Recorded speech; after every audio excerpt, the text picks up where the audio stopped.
Welcome back to Boruto, Anime Review, episode 227. No, 28, excuse me. It's 28? No, it's 29. I know I keep screwing up on that part. My apologies. Okay, this one I'm reviewing the 229th episode of the series, Breach of Orders. Another one of these anime original episodes. This is part 2 of this set of Kwanki episodes. And the way it looks for next week, it's gonna be kind of the conclusion. I'm not sure. We'll find out next week. So this episode starts off with two brothers that they describe later on. Jamaro and what's the other guy's name?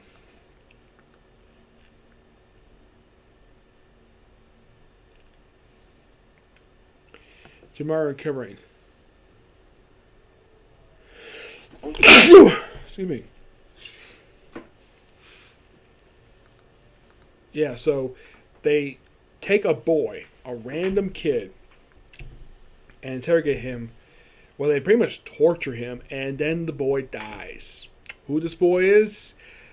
Despite the fact he looks exactly like the kid that Kawanaki basically was basically being a bodyguard for.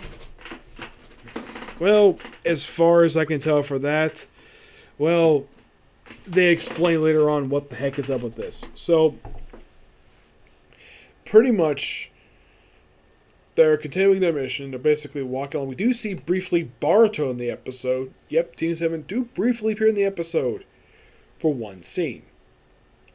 Well, we gotta throw him in there because he is the star of the series, so why the heck not? So basically, Team 7, minus Konohamaru, who actually, his spot is taken up by Sadara, and their job is simply to transport livestock, aka frickin' cattle. You briefly see the two brothers, and that's all you see of them. So we see, well, Shikadai, Chocho, Kwanaki, and the kid. His name is Mizoku. Where they stop, they basically walk for a while. Of course, he thinks that Kwanaki's basically just look around the place and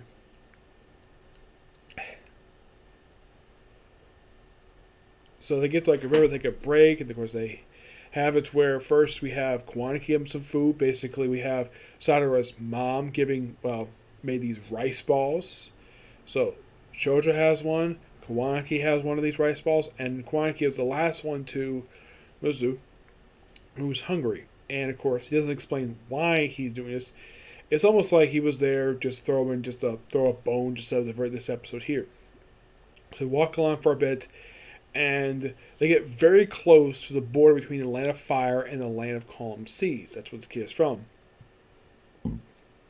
Excuse me. Then they're surrounded by a fog, and then one of the two, Jimaru, I think it's Kimaru, shows up and takes the, let's say, this item from Mizu. So it turns out, though, after a brief fight with Jimaru, they actually defeat him. Though in the case of Chocho, she gets wounded, getting a stab in the freaking shoulder with a kunai, and we see that, well, that Kamaki does not need a kunai because he can transform his arm into a freaking blade, so he doesn't really need to carry them very much. He's very good at defending himself, and there would take out the guy pretty easily. So basically, the guy explains about what the heck is going on. So apparently, in his home country, there's an epidemic, and there is this feudal lord of theirs who's charging outrageous prices for a treatment. And apparently the people can't pay for it. And I'm thinking, did they write this episode based upon real life stuff? An epidemic, an idiot person charged ridiculous prices? I'm like, does this sound very familiar? Does stuff happen in real life? Possibly yes, but at least it's contained to a country, not spread out the freaking world like it is here. So after him explaining apparently that his teacher had developed an actual fast treatment cure, and apparently this feudal lord likes to be a tyrant. I wouldn't be surprised if he's pretty much making an appearance because they mention him a few times. So what Chocho injured, of course, Shikadai thinks, oh, we should head back to the village. And Quank is like, no, I'll handle it myself. I'll take Musu with me and we'll complete this mission.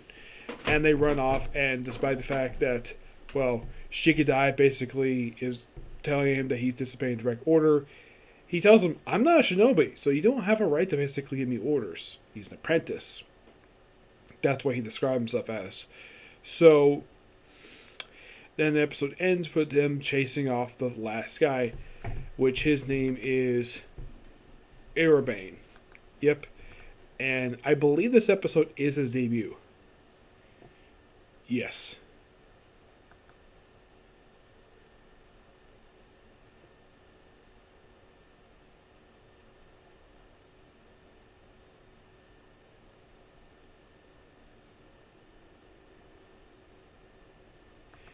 Yeah.